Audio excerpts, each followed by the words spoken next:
3월 26일 말씀 묵상입니다. 오늘은 욥기 22장 21절부터 30절까지의 말씀을 함께 묵상하겠습니다. 욥의 친구들은 두 번에 걸쳐서 대화를 나눴습니다. 서로의 입장을 이야기하고 이제 세 번째의 이야기를 하고 있죠. 엘리바스가 여전히 욥을 정죄하고 있고 욥에게 회개를 촉구하고 있습니다. 촉구라기보다는 강요라고 볼 수 있을 정도로 계속해서 욥에게 회개하라고 말을 하고 있습니다. 그의 말은 일반적인 회개에 대한 이야기였습니다. 그리고 회개를 통하여서 회복하기를 바라는 그의 마음도 담겨 있는 것을 알 수 있습니다. 그렇지만 욥에게 있어서는 그의 조언과 충고가 맞지 않는 조건이었다는 것을 기억하면서 우리 말씀을 한번 같이 묵상하도록 하겠습니다. 21절 말씀입니다. 너는 하나님과 화목하고 평안하라. 그리하면 복이 네게 임하리라. 엘리바스가 욥에게 하나님과 화목하라 이렇게 이야기합니다. 그 화목함을 통해서 평안을 누리라고 말합니다. 그렇게 하나님과 화목하고 평안하면 욥에게 복이 있을 것이다. 이렇게 얘기하죠. 엘리바스가 욥에게 하는 조언입니다. 근데 그것이 잘된 것인지 잘못된 것인지 그것을 말하기 이전에 먼저 이 말 자체만을 한번 생각해 봤으면 좋겠습니다. 21절 말씀이 우리가 새겨야 할 교훈인 것 같아서 함께 다시 한번 보겠습니다. 너는 하나님과 화목하고 평안하라. 그리하면 복이 내게 임하리라. 하나님과 화목하고 하나님과 평안하면 복이 있을 것이다. 우리 삶이 평안하고 복받은 삶이 되기 위해서는 가장 먼저 해야 할 것은 하나님과 화목하는 길입니다. 하나님과 가까워져야 하는 것이죠. 하나님과 화목하는 것, 하나님과 가까워지는 것, 그것들의 조건들을 이제 엘리바스는 계속해서 이야기할 계획입니다. 22절부터 이어집니다. 청하건대 너는 하나님의 입에서 교훈을 받고 하나님의 말씀을 내 마음에 두라. 하나님과 화목하기 위해서 하나님의 입에서 교훈을 받고 하나님의 말씀을 마음에 두라고 이야기합니다. 보면 볼수록 이 엘리바스는 정답을 이야기하고 있죠. 맞는 말들을 하고 있습니다. 하나님과 화목하기 위해서 그의 말씀에 귀를 기울여야 합니다. 그런데 문제가 있습니다. 말 자체는 맞는 말이긴 하지만 그의 속뜻이 조금 아쉽습니다. 하나님의 입에서 교훈을 받으라고 이렇게 말을 했는데 여기서 이 교훈이라는 것은 율법 이런 것을 얘기하는 것이 아니라 우리가 생각하는 교훈을 말하고 있습니다. 가르침이라는 것이죠. 하나님의 가르침. 그게 왜 근데 문제가 되느냐?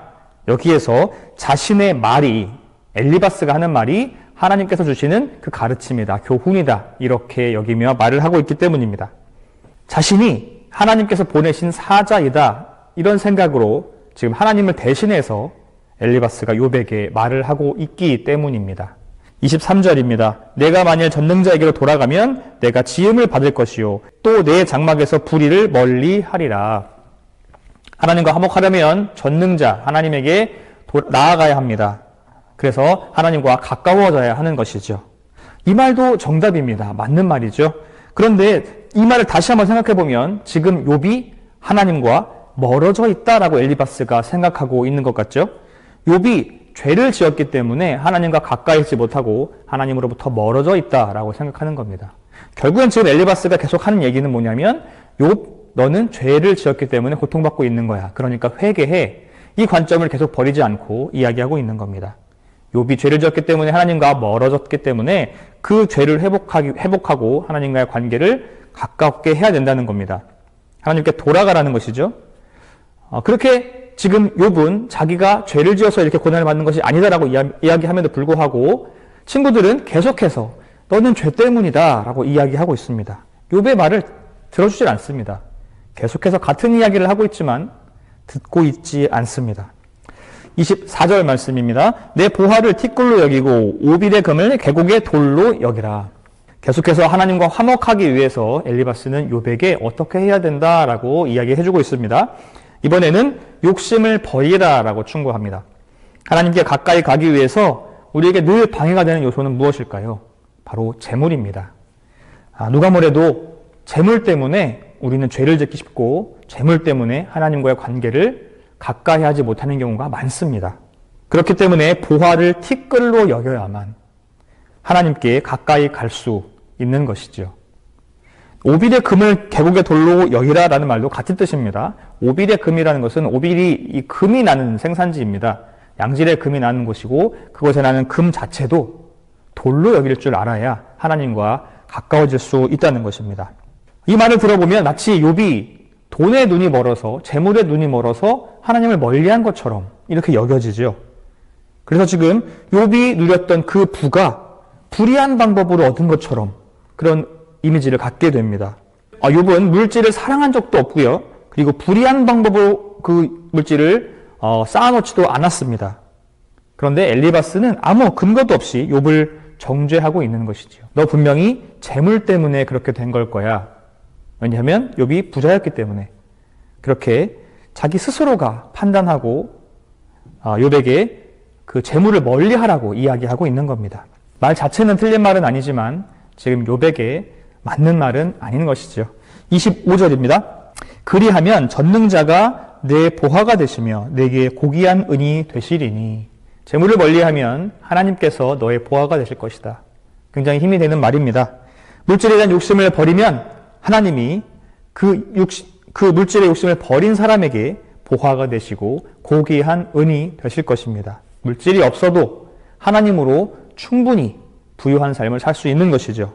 하나님보다 더 큰 보배가 이 세상에 어디 있겠습니까? 그러니 하나님은 모든 사람에게 부와 복의 근원이 되실 분이시고 우리는 그 하나님만 바라보면 우리가 물질이 있든 없든 상관없이 우리는 부유하게 살 수 있을 것입니다. 26절입니다. 이에 내가 전능자를 기뻐하여 하나님께로 얼굴을 들 것이라. 죄를 지은 사람은 하나님을 바라볼 수 없지만 회개하고 돌아간 사람은 하나님을 바라볼 수 있습니다.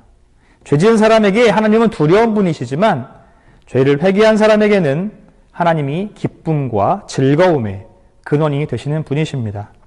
죄 지은 사람에게는 벌을 주시지만 하나님을 기뻐하는 사람에게는 상을 주시는 분이십니다.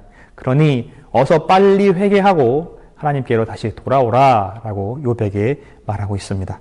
27절입니다. 너는 그에게 기도하겠고 그는 들으실 것이며 너의 서원을 내가 갚으리라. 욥이 기도하면 하나님이 들어주실 거야. 그러니 빨리 회개 기도를 해. 이것이 엘리바스의 말입니다. 그런데 욥이 지금까지 기도를 안 하고 있었습니까? 욥은 늘 하나님 앞에 기도했고 하나님과 가까이 하는 사람이었습니다. 자신의 고통 가운데에서도 하나님을 멀리한 것이 아니라 하나님 앞에 기도하면서 자신의 고통을 제거해달라고 하나님을 붙잡았던 사람입니다. 차라리 이 고통 가운데 죽게 해달라고도 그렇게도 기도했던 사람입니다. 그렇지만 하나님은 욥의 기도를 응답해 주지 않으셨고 지금까지 침묵하고 계십니다. 엘리바스는 욥이 기도를 해도 응답이 없는 이유는 그의 죄 때문이라고 생각했습니다. 보편적인 경우에는 그렇죠. 그래서 빨리 회개하라고 계속해서 욥을 다그치고 있습니다. 욥이 죄를 먼저 해결해야 하나님이 그의 기도를 들어주실 거 아니냐. 빨리 죄 문제부터 해결해라. 하나님과 가까워지려면 그 죄 문제를 먼저 해결해야 되는 것이 맞지만 지금 엘리바스는 욥의 상황을 잘 알지 못하고 있는 것이죠. 이거 정말 안타까운 일입니다. 엘리바스는 친구를 위해서 진심을 다해서 아마 조언했고 충고했을 것입니다. 그런데 욥은 계속해서 엘리바스의 말이 맞지 않게 들리겠지요. 내 상황과 맞지 않다는 것입니다. 정말 이것이 안타까운 일입니다. 맞는 말, 정답인 말을 상대방에게 조언이라고 했고 충고라고 했고 위로라고 했지만 받아들이는 사람은 상황과 맞지 않아서 오히려 상처를 받고 있는 것입니다. 28절입니다. 내가 무엇을 결정하면 이루어질 것이요 내 길에 빛이 비치리라. 이전 19장에서 욥이 하나님께서 자신에게 재앙을 내리셔서 자기의 길이 어둡게 되었다라고 고백한 적이 있습니다. 그래서 그것을 기억하고 지금 엘리바스는 그 길에 빛이 비치기 위해서 회개해라 라고 이야기합니다. 그리고 돌아오라, 하나님 앞으로 돌아오라 이렇게 얘기하죠. 회개하고 돌아오면 너의 길은 어둡게 된 것이 아니라 이제는 밝은 빛이 너의 삶을 인도할 것이다. 엘리바스는 어떻게든 욥이 회개하라고 계속해서 이야기하고 있습니다. 그가 원하는 것은 지금 다른 것 없습니다. 아무리 봐도 지금 욥은 죄 때문이다. 그러니 죄를 회개해야 된다. 이거밖에 그가 원하는 것은 없는 것입니다. 29절입니다. 사람들이 너를 낮추거든 너는 교만했노라고 말하라. 하나님은 겸손한 자를 구원하시리라. 엘리바스는 욥이 지금 교만하다고 생각하고 있습니다. 재앙을 당했는데도 자신의 죄를 고백하지 않고 계속해서 발뺌하고 있는 욥의 모습처럼 보였기 때문이죠. 빨리빨리 회개를 해야 되는데 회개하지 않고 나는 아니다라고 이야기하는 모습이 교만한 모습으로 보여진 것 같습니다. 이렇게 알려주고 있는데, 친구들 셋이나 와서 알려주고 있는데 그럼에도 불구하고 받아들이지 않는 욥, 정말 교만하고 고집불통이다 이렇게 생각하고 있을 것입니다. 너의 상태가 이렇게 심각한데, 이렇게 많은 재앙을 받았는데, 이렇게 큰 벌을 받았는데 아직도 교만하게 하고 있니? 이것들이 친구들의 마음이죠. 빨리 겸손한 마음으로 회개하고 하나님께 돌아오라. 계속해서 같은 말을 반복하고 있습니다. 30절입니다. 죄 없는 자가 아니라도 건지시리니 내 손이 깨끗함으로 말미암아 건지심을 받으리라. 회개의 효과는 분명합니다. 회개를 하면 죄사함을 받습니다. 또한 욥이 회개하고 죄사함을 받으면 거기서 끝나는 것이 아니라 그것을 바라보고 있는 다른 사람에게도 영향력을 끼칠 수 있습니다. 욥의 사건을 계기로 해서 다른 사람들이 회개하고 죄사함을 받을 수 있도록 그렇게 해서 너부터 빨리 회개하고 건지심을 받아라. 그리고 너로 인해서 많은 사람들이 건지심을 받게 네가 한번 노력을 해봐라. 이런 말입니다. 전체적으로 보면 엘리바스의 요점은 간단합니다. 욥, 너의 고난은 죄로 인한 것이야. 빨리 회개하고 하나님께 돌아와. 그리고 회개한 죄를 통해서 하나님께 죄사함을 받고 재앙으로부터 벗어나. 이렇게 말하는 것이 엘리바스의 요점입니다. 그의 말은 욥을 떠나서 우리에게 큰 영향을 줄 수 있는, 도움이 될 수 있는 가르침일 수 있겠습니다. 하나님과 화목하고 죄를 회개하고 죄사함을 받아야 된다. 물질을 사랑하지 말고 욕심을 버려야 한다. 그러면 하나님과 더욱 가까워지고 하나님께로 오는 큰 복을 누릴 수 있다. 오늘날 우리가 더 마음속에 간직해야 할 교훈이지 않습니까? 말은 자체는 맞습니다. 맞는 말이긴 한데 지금 엘리바스는 여전히 친구 욥의 말을 듣지 않고 자기가 해야 할 말만 하고 있다는 것이 참 안타깝습니다. 자신의 판단에 의해서 정답이라고 생각하는 것을 욥에게 말하고 있고, 우리 삶에서도 누군가에게 조언을 할 때 그렇게 내 생각으로 이야기하지 않아야 하겠습니다. 그의 상황과 그의 아픔을 우리가 다 알지 못하지만 그들의 말을 들어주고, 우리가 정답을 주지 못하겠지만 그의 마음을 공감해 주는 것, 그것이 위로고 그것이 충고고 그것이 친구 아니겠습니까? 그가 힘들어하고 아파하는데 같이 아파줄 수 있어야 하지 않겠습니까? 진심으로 위로해 줄 수 있다면 그에게 충고를 하는 것보다 함께 마음을 나누어 주는 것, 그것이 진정한 친구고 이웃일 것 같습니다. 그런데 한편으로 생각해 보면 지금까지 이야기들을 쭉 이어나가는 걸 봤을 때 새 친구가 이렇게 많이 이야기하고 있고 너의 죄 때문이야 라고 똑같은 이야기를 하고 있는데 욥은 한 번쯤은 돌아보지 않았을까? 왜 돌아보지 않았을까라는 생각이 들기도 합니다. 나는 아니라고 생각하지만 정말 내 죄 때문인가? 하고 한 번쯤은 의심해 볼 필요도 있었는데 그렇지 않는 것을 우리가 봅니다. 우리 삶도 그렇죠. 나는 아닌 것 같은데 혹시 내 잘못인가? 이렇게 돌아볼 수 있는 마음이 있어야 하는데 나는 아니야, 다 네 잘못이야 라고 이렇게 나의 마음을 닫고 내 잘못이 아니라고 생각한다면 그것은 정말 엘리바스가 말한 것처럼 교만한 마음이 우리 마음 가운데 있는 것일지도 모르겠습니다. 나름대로 하나님의 말씀대로 잘 살아가고 하나님 뜻대로 살아가고 있다. 나는 지금 잘 살고 있다. 이렇게 나 스스로 여겨지지만 나도 모르는 사이에 우린 연약한 존재이므로 죄를 지을 수 있습니다. 우리의 삶을 돌아보다가 발견되는 죄가 있다면 그때에 우리는 엘리바스의 말처럼 하나님 앞에 회개하고 돌이켜야 합니다. 그리고 하나님께 가까이 나아가야 합니다. 하나님과 화목해야 합니다. 그리고 하나님과 화목한 자에게 주어지는 그 큰 복을 받아 누려야 합니다.